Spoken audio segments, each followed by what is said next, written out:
Opportunity is missed by most people because it's dressed in overalls and looks like work. Yeah, we're golden, baby girl, we're golden. Yeah, about to see it shine, 'cause we're golden. Another day breaks and the last one's gone. You dig deep just to carry on. This is Sam Roberts' band. Do you listen to Sam Roberts or no? What kind of music? Sorry. Oh. If you're not Michael Bolton. Because the music industry has changed so much, how do you make anything sustainable now? Bruce Springsteen's first record wasn't successful, but they knew that they had this feeling about this guy that he was going to do something special, and they stuck with him. Those aren't the conditions that exist anymore. No, I think it can be the most meaningful music festival in the world. And I'm a nobody in the music business, which I think even makes it better. What number? I haven't made it. I just want to be on the record. That's what people say. I haven't made it. Do you ever want to? I don't think so. There's one guy who was sitting there and he worked for the Diabetes Association of Ontario. To this day, I have to thank, his name's Matt LeMay. I always thank him Shout out Matt LeMay. For kickstarting our career. Yeah. Me and you are fighting right now. And well, likewise. Happy 44th. I'm sure it won't be the last drink we have together. I hope not. This is on record. I hope not, yes. Brockville next summer. Brockville. I don't do warm-ups. Vocal warm-ups, I have Jameson. On a bridge, you know when you get there fast. Put it in the past, put it in the past. If this is a race, then I hope you come last. You're on a bridge, you know when you get there fast. But Mark, just so you know, we start, as with anything, and people that have been here longest, Patrick and Danny, have heard this many times, but for new people, when it comes to startups or any successful venture, it's always very hard, especially if you're creating a new market or changing an industry. And so there's all sorts of things to be down in the dumps about, and there's all sorts of challenges, so it's important that we have a positive vibe in the office. And so we start every Monday off, not pretending there isn't issues, but choosing to celebrate what is good. And so I've asked two people. I would like at the end of each workshop that, although we may say, Sean might say something and I disagree with it, but we all say it's the right way to go. At the end of these little workshops, that we walk out of here saying, we're aligned, back to your point, leadership alignment, that we're aligned about what is that roadmap, what are we doing, how are we doing it. We can change our mind next week, but we should try not to. We have a very short timeline to sprint. Hopefully everyone hears me when I say short timeline. You don't get panicked because we have a business, right? But urgency to grow and to get that capital. We're not going to completely flush it all out. It's more, Chris will be the first one. He'll explain to you where he thinks our pricing and product should be. We'll discuss. I'm going to ask Heidi to maybe take notes up on those things to say, here's what we think are the answers. I'm going to stop probably the 18th of December and enjoy my family, and I'll be completely exhausted. And obviously I'll be working with you guys. I'll spend lots of time at headquarters, and then into January. I'd like to have it done by into January. End of January, have it closed and money in the bank. That's the plan. We're here in Vancouver, Canada.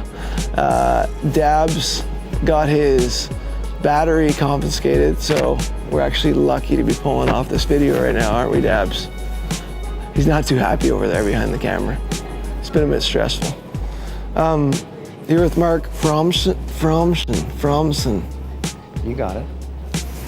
Throw his tag under their, Dabs. We are in the midst of doing a deal. The deal's actually done. Can't talk too much about it, but I'm sure if you do some sleuthing and check him out and check me out, you'll find out what it's about. But we spent a couple days in Calgary. We're both tired. It was like long days. Mark said, I feel like we're doing everything all at once. And I'm like, yeah, that's probably fair. But now we're back in Vancouver, his hometown. And why I'm out here, two reasons: is to spend more time with this guy, because we're doing some special stuff together. But I'm also speaking at CreativeMornings here tomorrow morning.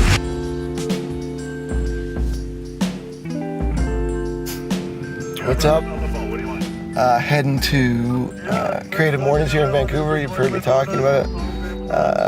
I'm excited because these are my people, lots of the people in the creative industry, advertising, marketing, and just people on that search for creativity.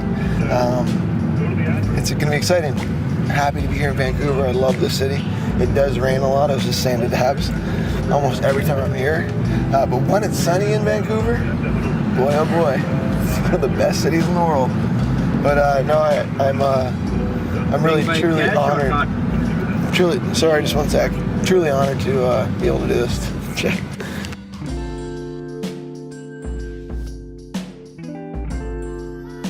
I like that I have like vanilla ice lines on her. Thank you for having me. Mark, thanks for having me. I'm from Calgary, originally from a small town called Brockville, Ontario. Anyone know where that is? No fucking way. That's awesome. Did you get in a fight when you were there? Probably. I have no clue what I'm doing. And it's cool because some people that work with me and for me are here today and they're probably like, holy shit, I follow that guy and he's saying he has no clue what he's doing, but no shit. I just started doing this less than 2 years ago. Why should I front like I'm a vet? Or like I know what I'm doing? Fuck no. I don't. That's the exciting part about it, but so many people don't carry that honesty. It just brings so much excitement and true creativity. Opportunity is missed by most people because it's dressed in overalls and looks like work. Why it's relevant to this talk today and why it means so much to me, because I think what he's saying is it's okay to say I don't have a clue, but I'm excited by the opportunity and the hard work it's going to be required to make that opportunity come true. I think people think they need to trust someone before they connect with them. And the research is very clear, very true. It's so overwhelmingly true that you actually need to be vulnerable first and then trust comes. If you're watching this right now, I just gave a quick keynote and I was really talking about vulnerability first, trust second. And it's such a weird thing that you think you need to have trust first before you're vulnerable, and it's actually the other way around. And I spoke to this audience about the excitement of being able to actually truly connect with someone is actually on you first. And so make that step today. Don't hold back, don't be an individualist, don't feel like you need to have it all together. Reach out to someone, share something fun. It doesn't have to be super deep, but be that person to give vulnerability first, then you'll build that trust, and when you build trust, then you can start to build a community. And when you have community, you're unstoppable.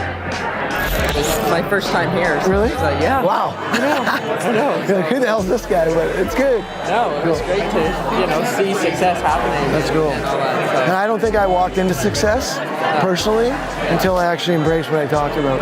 So I had money and things like that, but now I just feel comfortable. And I think when people embrace vulnerability and really do it in a way that's true and people can tell it's true, they just want to hang with you.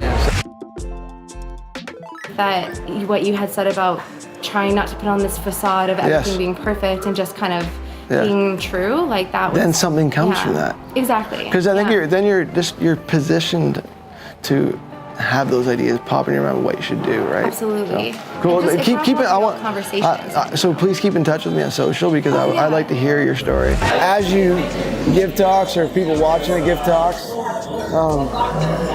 the one piece of advice I've been giving myself lately is just, if you know what you're talking about, you don't need to be prepared. The more you speak from the heart, the more it resonates with the audience. It was a fun talk. The crowd was receptive. Also, the right audience changes everything, right? They feel like you're talking to them, they get what you're saying. So today, at Creative Mornings in Vancouver, those were my people. You know, I felt like I could get them and they got me, so that was fun.